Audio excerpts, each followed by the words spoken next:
Trophée du futur, collectivement, on a travaillé à 3 niveaux.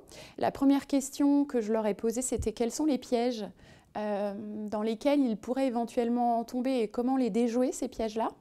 Le deuxième point qu'on a vu ensemble, c'était l'activation. Et puis le troisième point, ce sont les valeurs de l'équipe. En groupe, les joueurs ont travaillé sur des valeurs qu'ils voulaient mettre en œuvre pour la préparation et le trophée en lui-même.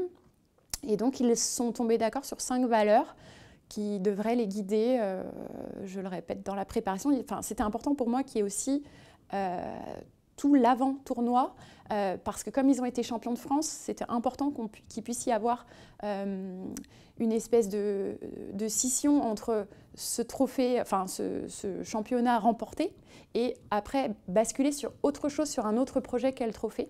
Donc on a pu travailler sur des valeurs communes. Et si on arrive au Trophée du futur avec le titre de champion de France, c'est sûr que ça rajoute encore une pression supplémentaire. Le fait que ce soit à la maison, ça fait beaucoup.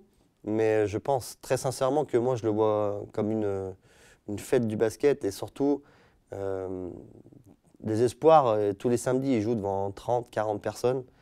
Et pour tous ceux qui vont partir et qui ont passé 4 ans, 5 ans, 6 ans peut-être des fois ici, je trouve que c'est une belle récompense pour eux. Et finir sur un Trophée du futur à domicile, je trouve que ça c'est beau, c'est un beau clin d'œil. Et voilà, je suis assez fier pour eux que s'ils peuvent partir d'ici avec des images plein la tête, avec un Equinox plein et qu'ils viennent les voir jouer, je trouve ça très très beau.